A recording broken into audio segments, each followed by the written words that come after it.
السلام علیکم ورحمۃ اللہ۔ جناب حارث سلطان صاحب جو کہ پاکستانی ملحد کے نام سے جانے جاتے ہیں، ان سے کسی نے کہا کہ میں ایگنوسٹک ہو چکا ہوں آپ کی باتیں سن کر، لیکن ابھی بھی مجھے شک ہے کہ کہیں اسلام برحق نہ ہو، کیونکہ آپ صلی اللہ علیہ وسلم کی بہت سی پیشن گوئیاں ایسی ہیں جو کہ سچ ثابت ہوتی جا رہی ہیں۔ تو حارث سلطان صاحب نے اس سے پوچھا کہ بھئی کیسی پیشن گوئیاں؟ تو انہوں نے کہا کہ مثال کے طور پر ایک پیشن گوئی جو آپ صلی اللہ علیہ وسلم نے فرمائی کہ جو عرب ہوں گے وہ اونچی اونچی بلڈنگیں بنائیں گے، ایسا زمانہ آئے گا۔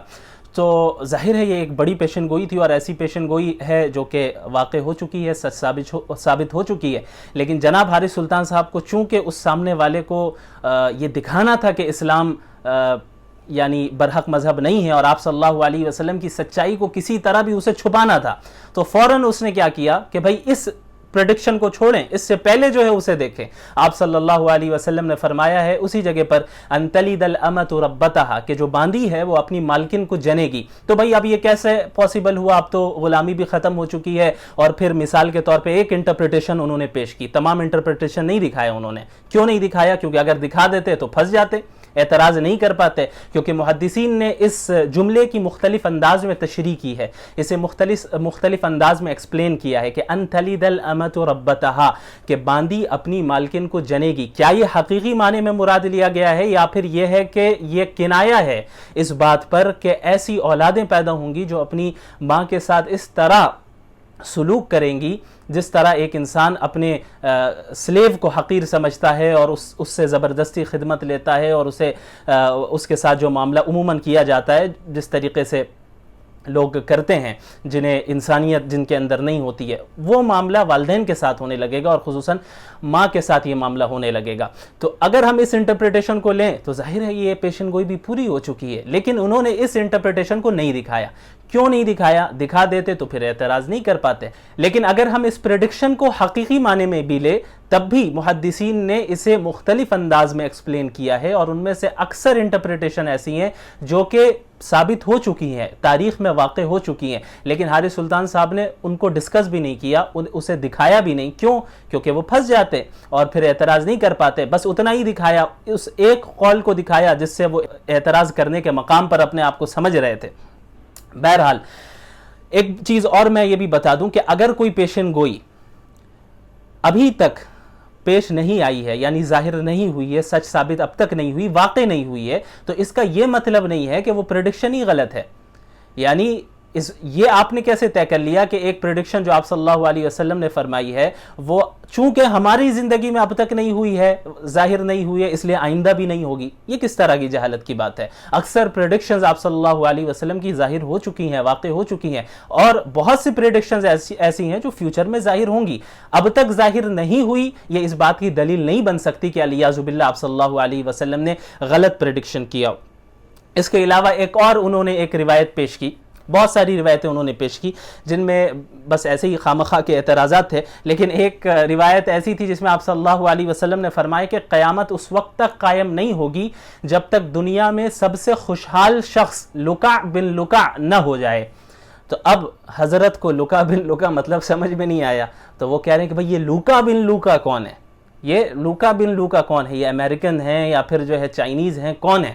اور یہ تو عربی نام نہیں لگتا۔ کیوں آپ نے عربی میں پی ایچ ڈی کر رکھا ہے کہ آپ کو عربی زبان کی بڑی مہارت ہے کہ آپ نے یہ کہہ دیا کہ لکا بن لکا عربی زبان کا لفظ نہیں ہے؟ تو بہرحال اصل اس حدیث کی تشریح کی طرف آتے ہیں۔ یہ جو آپ صلی اللہ علیہ وسلم نے فرمایا کہ قیامت اس وقت تک قائم نہیں ہوگی جب تک اس دنیا میں سب سے خوشحال شخص لکع بن لکع نہ ہو جائے، اور ایک دوسری روایت میں ہے لکع بن لکع بن لکع خوشحال شخص نہ ہو جائے۔ تو یہ لکع یہ نام نہیں بتایا جا رہا ہے بلکہ اس شخص کی صفت بتائی جا رہی ہے۔ عربی زبان میں لکع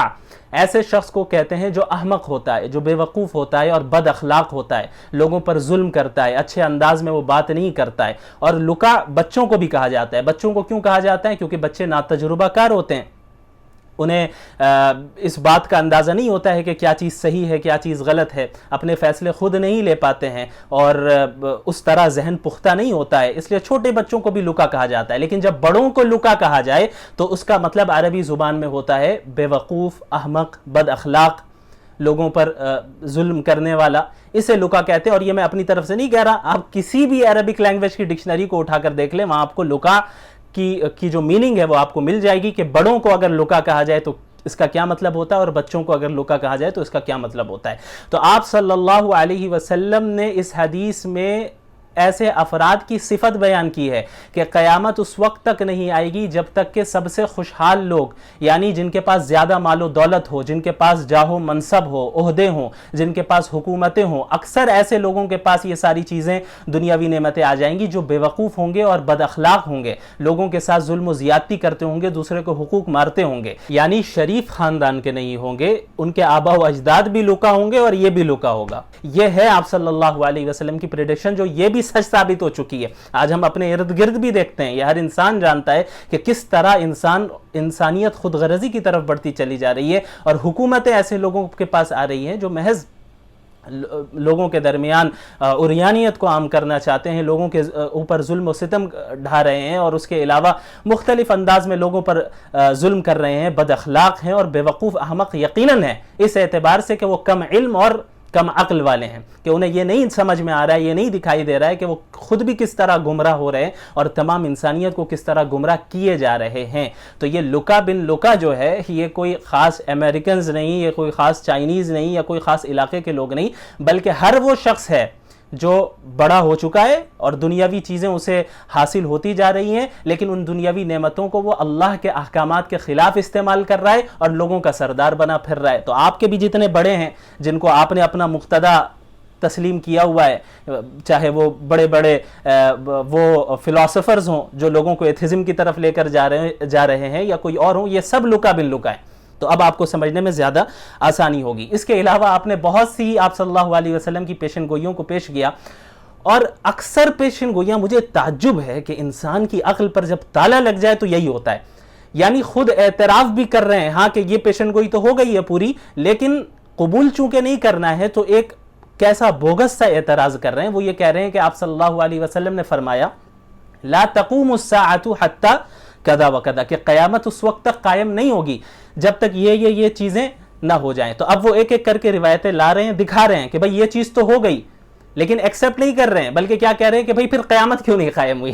یعنی آپ صلی اللہ علیہ وسلم کی حدیث کو، اس انداز کو، یہ جو آپ نے اس تعبیر کو اختیار کیا کہ لا تقوم الساعہ، کہ قیامت اس وقت تک قائم نہیں ہوگی جب تک یہ چیزیں نہ ہو جائے، اس کو وہ اس طرح پیش کر رہے ہیں کہ گویا آپ صلی اللہ علیہ وسلم نے یہ فرمایا کہ جب یہ چیز واقع ہو جائے تو اسی وقت فوراً قیامت قائم ہو جائے گی۔ ایسا کہاں ہے؟ یہ ہرگز اس کا مطلب نہیں ہے، اور کامن سینس کی بات ہے، جو بھی پڑھنے والا ہوگا کبھی بھی اس کے ذہن میں یہ بات نہیں آئے گی کہ بھئی چونکہ یہ پیشن گوئی ہو گئی تو فوراً اسی دن قیامت آ جانی چاہیے تھی۔ ایسا نہیں، ان روایتوں کا صرف جو مطلب ہے وہ یہ ہے کہ قیامت اس وقت تک قائم نہیں ہوگی جب تک یہ چیزیں ظاہر نہ ہو جائیں، یعنی قیامت سے پہلے ان چیزوں کا ظہور ہونا لازم ہے، یہ چیزیں ظاہر ہو کر رہیں گی۔ یہ نہیں بتایا گیا کہ اسی وقت قیامت آئے گی، بلکہ یہ بتایا جا رہا ہے قیامت سے پہلے ان چیزوں کو تم دیکھو گے، یعنی ایسا نہیں ہوگا کہ قیامت تو قائم ہو گئی لیکن ابھی یہ چیزیں ظاہر ہی نہیں ہوئی۔ تو یہ کامن سینس کی بات ہے، اور مجھے نہیں سمجھ میں آتا کہ آپ نے اس طریقے کی چیزیں کیوں کی۔ بہرحال میں جو میرے سننے والے ہیں میں ان سے کہنا چاہتا ہوں کہ یہ جو جناب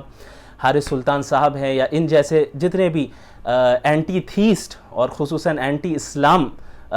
لوگ ہیں، یہ ان کی خیانت اور ان کی جہالت کی صرف ایک جھلک میں نے آپ کو دکھائی ہے، آپ اسی سے اندازہ لگا سکتے ہیں۔ جزاکم اللہ خیراً، والسلام علیکم ورحمۃ اللہ وبرکاتہ۔ Mm-hmm.